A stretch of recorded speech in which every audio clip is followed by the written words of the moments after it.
Hello, everyone, and welcome to our next topic in the nervous system. We will now be moving into nervous system anatomy, beginning with the spinal cord. The spinal cord is one of the two organs that make up the central nervous system. The spinal cord is made up of about 1 million neurons and even more supportive neuroglia. The spinal cord is an inferior extension of the brain, which runs through the vertebral column.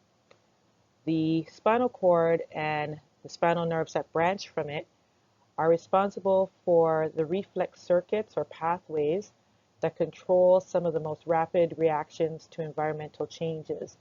So the spinal cord is the integration center for things like your pain responses, withdrawal responses, knee-jerk reflexes, etc. We'll consider some of these in a later chapter.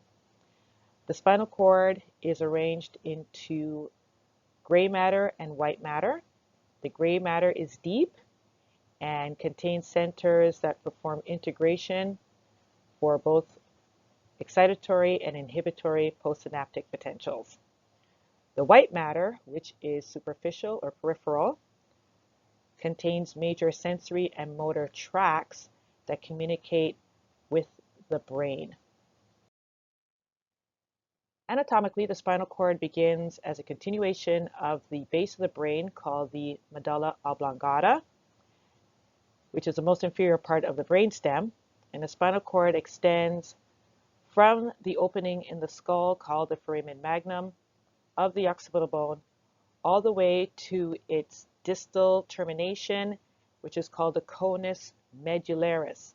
So the distal tip of the spinal cord is the conus medullaris, and it is located between the levels of vertebrae L1 and L2. From this diagram, you can see that while the spinal cord ends at the level of L1, L2, the spinal nerves that branch from it extend inferiorly to exit the spinal column at lower levels, all the way down to the coccygeal level of the spinal cord. The spinal cord itself is a tube, which is oval shaped and slightly flattened anteriorly to posteriorly. There are two types of connective tissue coverings surrounding and protecting the spinal cord. These also provide physical stability. Number one is the bony vertebral or vertebral column.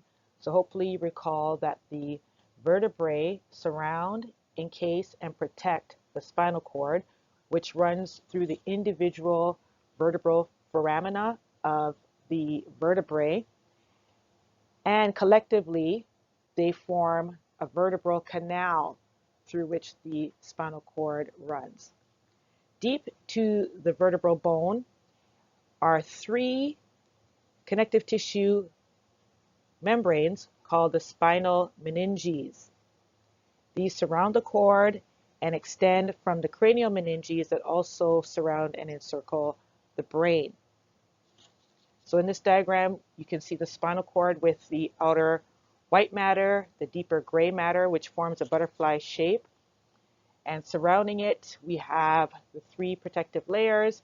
The deepest is the pia mater. The intermediate or middle layer is the arachnoid mater. And the most superficial of the three meninges is the outer dura mater. And the dura mater then runs just deep to the surrounding vertebrae, or the foramen of the vertebrae. Each meningeal membrane is called a meninx, and again, they are identified from superficial to deep as the outermost dura mater, which is also known as the tough mother because it is a thick, dense connective tissue layer, and it forms a sac that encloses the entire spinal cord. Deep to it, we have the middle layer, which is a more delicate avascular covering called the arachnoid mater. It is closely associated with the outer dura mater and forms what's called the subdural space. Deep to the arachnoid mater is a larger space called the subarachnoid space, or SAS, which contains cerebrospinal fluid and large blood vessels. So even though the arachnoid mater itself is avascular, Deep to it are the major blood vessels that branch into the deeper meningeal layer called the pia mater, and then into the brain to supply the brain tissue. The thinnest and deepest layer is the pia mater. It is transparent, it presses up against the spinal cord, and is highly vascularized, providing blood vessels that supply not only the pia mater but the brain tissue. So there are several spaces around the spinal cord created by these meningeal layers. Superficially, we have the epidural space that runs between the dura mater and the more superficial bony vertebrae. So this is a real space containing large blood vessels and adipose tissue. The adipose tissue cushions the spinal cord, provides protection. The large blood vessels branch into the deeper meninges and brain tissue. The epidural space is not present around the brain. Around the brain, the dura mater actually fuses with the cranial bones. But around the spinal cord, the vertebrae are physically separated from the meninges, creating this epidural space. Deep to it, we have the subdural space, which lies between the dura mater now and the arachnoid mater. This is a thin potential space because the two layers are very closely associated. On a diagram, they're very hard to distinguish. They look like one layer. This subdural space contains a thin layer of interstitial fluid.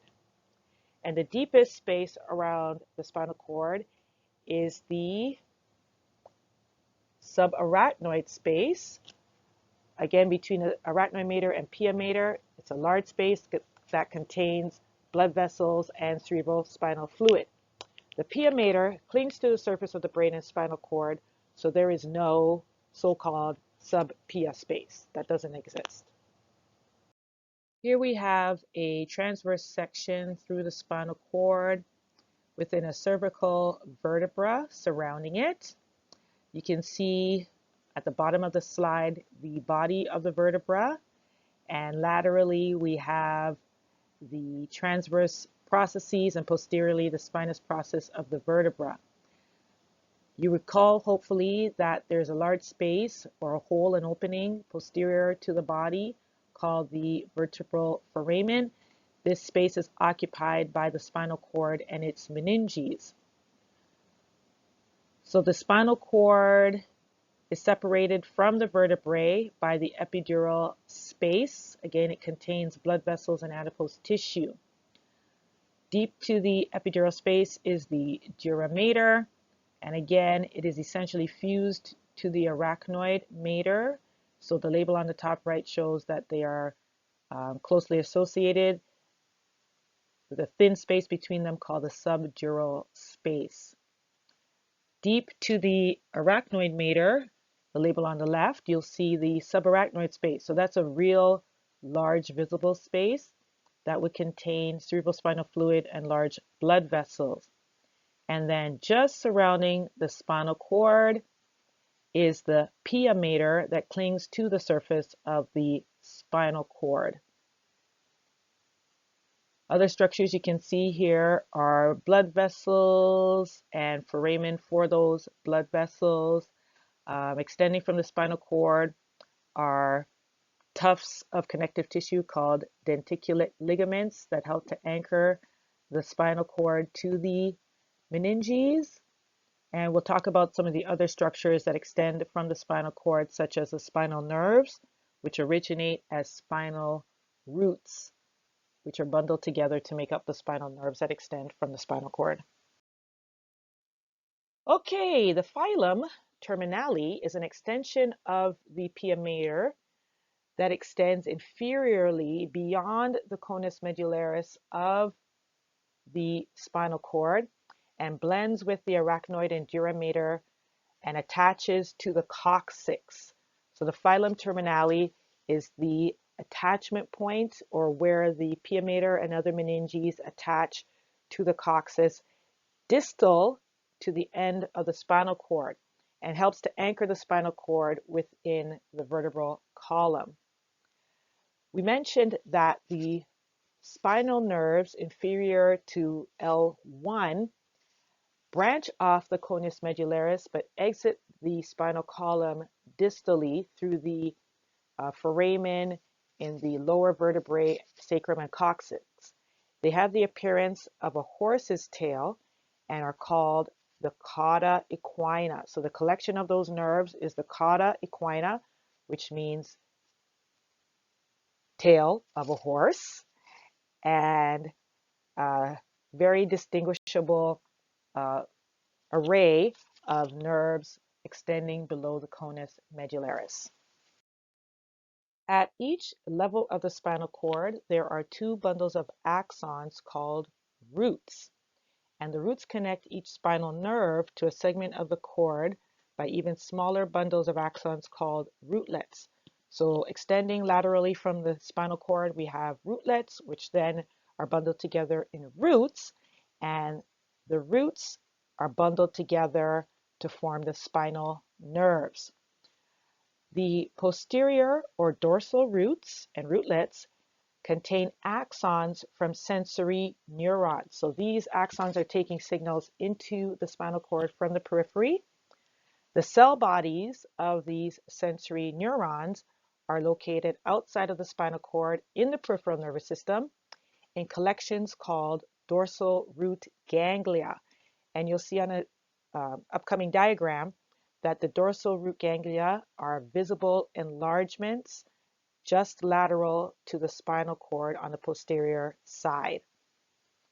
The anterior or ventral roots branch from the anterior aspect of the spinal cord, and these are bundles of motor axons only.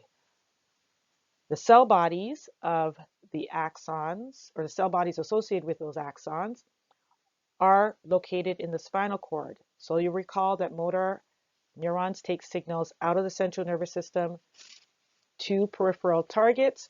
So the cell bodies of these motor neurons are located in the spinal cord, but the axons exit the spinal cord and are bundled together in the anterior or ventral rootlets and roots. Within the spinal cord, the white matter, which again is peripheral or superficial, consists of millions of axons or neuron fibers, which transmit electrical information between the peripheral structures in the limbs, trunks, and organs of the body and communicate those signals with the brain. The white matter is further divided into columns. So we can talk about white matter or spinal cord columns. The columns are further divided into bundles of axons called tracts. You will recall that tracts are bundles of axons in the central nervous system. The gray matter lies deep to the white matter within the spinal cord. It has a butterfly appearance, and the gray matter is arranged in regions called horns. The horns contain cell bodies, dendrites, and axon terminals. Again, this is gray matter. This transverse section through the spinal cord gives us a good view of the major regions of the spinal cord. So at the top of the slide, you're looking at the posterior aspect of the spinal cord. We can always distinguish posterior from anterior because the posterior aspect of the spinal cord has a shallow groove or depression called the posterior median sulcus. Anteriorly, or at the bottom of the slide, you can see a deeper groove, which is called the anterior median fissure. So in nervous tissue, a shallow groove is called a sulcus, and a deep groove is called a fissure. Going back to the top of the slide, we also see that the posterior median sulcus separates the right and left posterior white columns. Anterior to that, we have the horns, which make up the gray matter of the spinal cord. So we have the posterior gray horn, lateral gray horn, and anterior gray horn.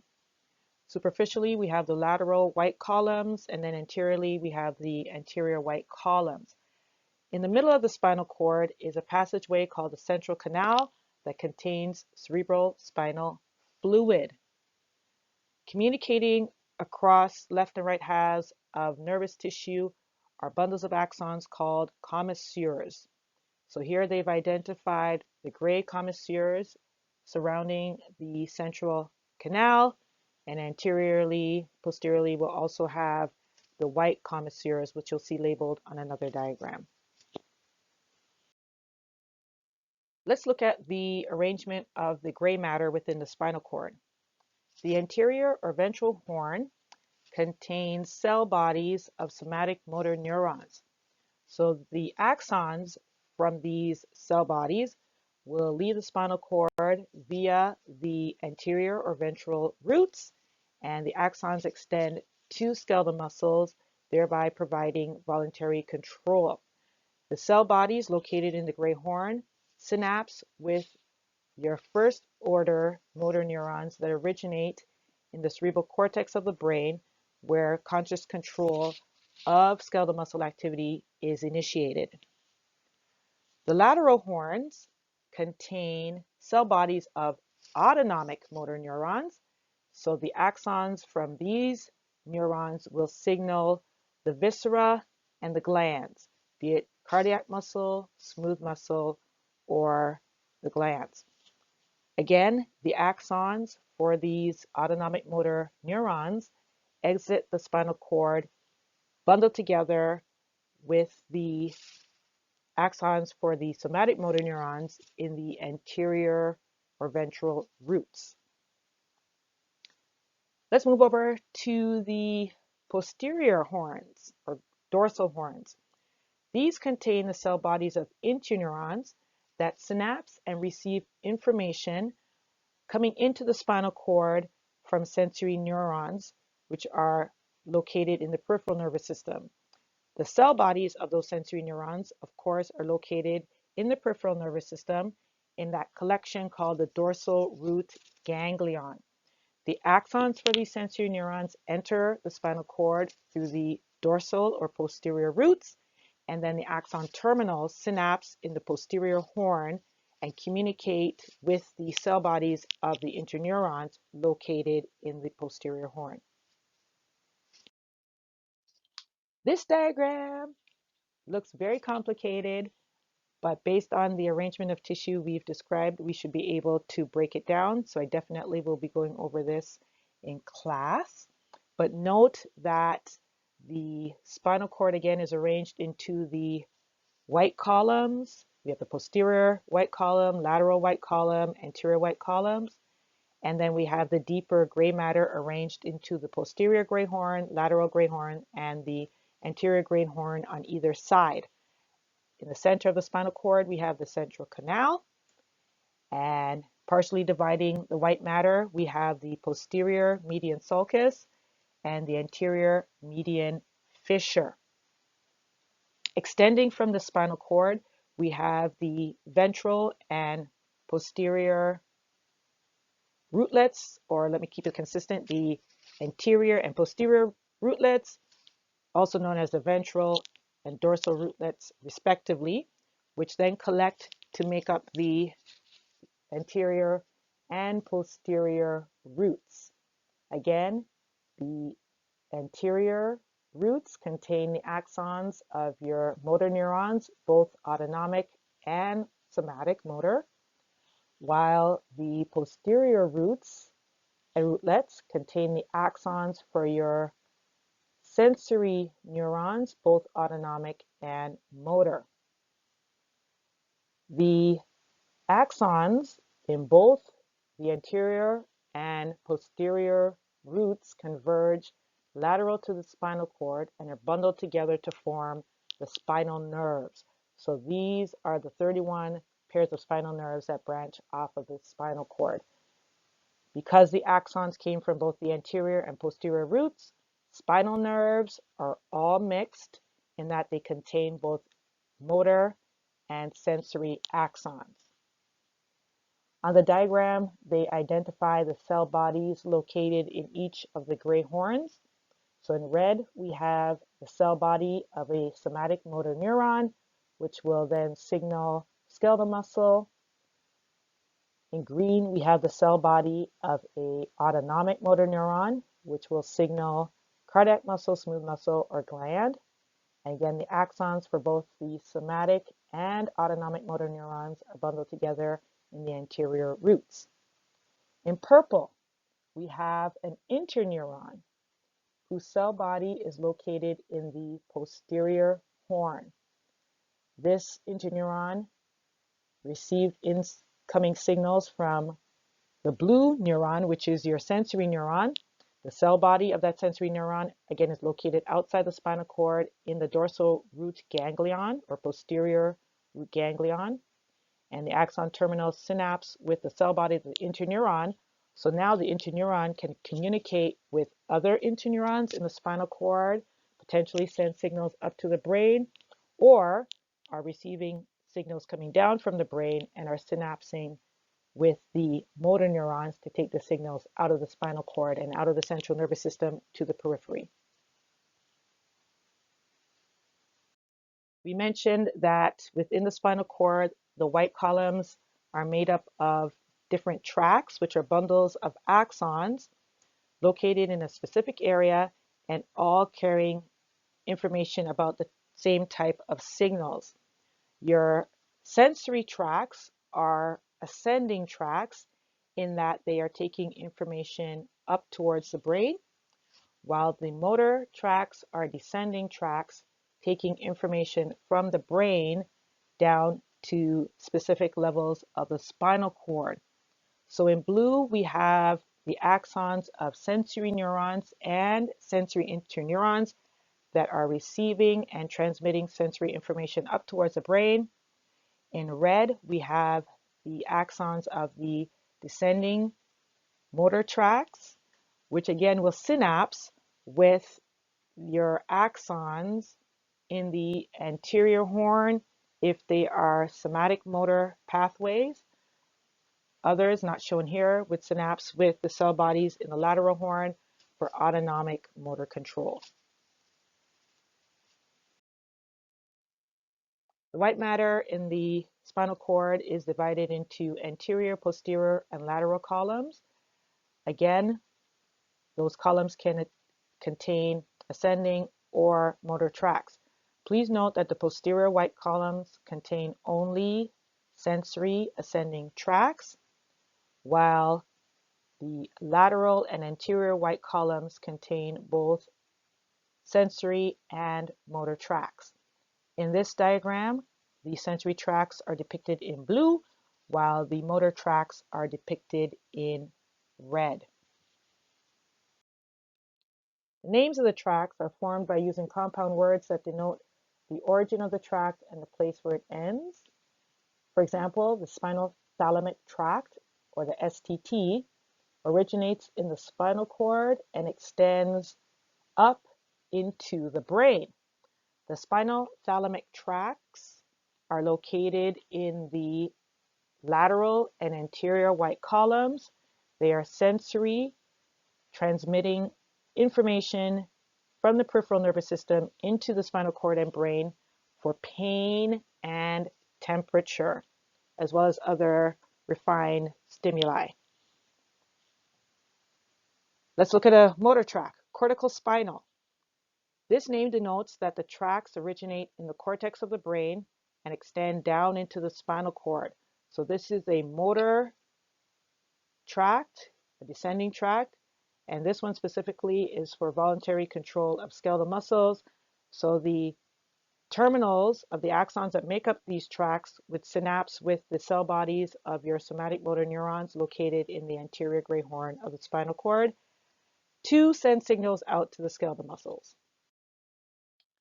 We mentioned that the posterior column tracts contain only afferent sensory tracts that convey information for discriminative touch, light pressure, vibration, and conscious proprioception.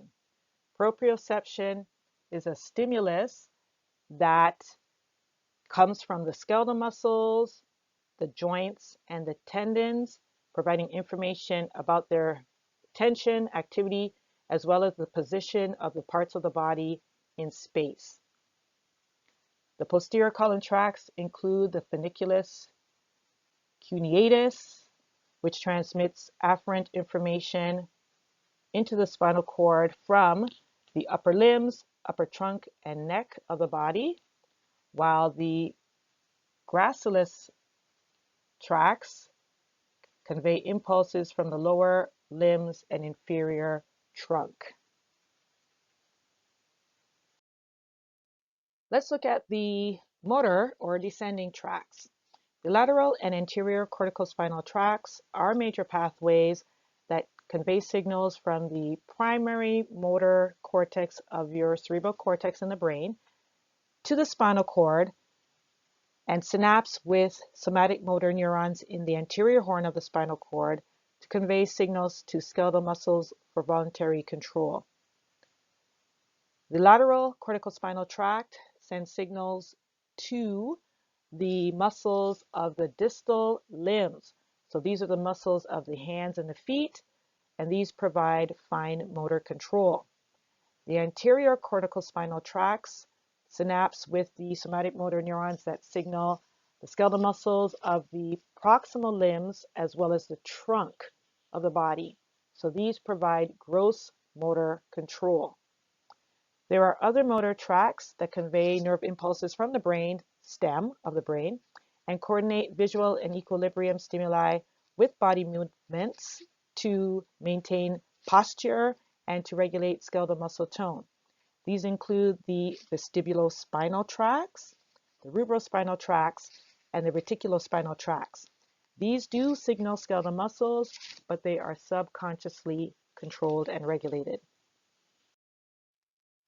Let's conclude by looking at how the axons originating from different levels of the spinal cord innervate and provide sensory information from different regions of the skin. The skin is the most superficial organ. We're very consciously aware of sensations associated with different parts of the skin, and that's how we were able to map and create these dermatomes. A dermatome is indicated by the letter and number of a particular segment of the spinal cord or the segmental nerve originating from that area of the spinal cord that innervates or receives sensory information from that area of skin. For example, the C6 and C7 dermatomes, shown in green in the hand region, are associated with the thumb and index finger. So if you imagine putting your hand in the form of a gun or a six-shooter, the skin in that area sends information into the spinal cord at the levels of spinal nerves C6 and C7. T4 dermatome, shown in blue, is associated with the nipple line, T10 with the umbilicus, and L1 through L5 with the lower extremities. Now, these dermatomes are significant because they are used to assess spinal nerve damage or spinal cord damage at specific levels. So if an individual is not able to sense stimuli in a particular area of skin or a dermatome, that then can be mapped to a specific area of injury in the spinal cord. Damage to the spinal cord is serious because, again, neural tissue, being highly specialized, is non-regenerative. Transection of the spinal cord refers to damage to the tracts of the spinal cord that can be partial or complete. With a complete transection, the neural tissue across the spinal cord is affected at the level of injury, and that will result in loss of motor control that would originate from below that level of the spinal cord, and that client will be paralyzed. The client will also not be able to perceive any sensory information coming from below that level of the spinal cord. Depending on the level of injury, transection can create different patterns of impairment. If the transection is at the base of the skull, this will result in death by asphyxiation, as the diaphragm can no longer be signaled for breathing. If the injury is in the upper cervical areas, the client will lose complete or partial control of their upper limbs and complete loss of control of the lower limbs. That client is said to have quadriplegia or tetraplegia. If the area of injury is below level T1 of the spinal cord, the client will maintain control of their upper limbs, but will lose control of their lower limbs, and that results in now paraplegia.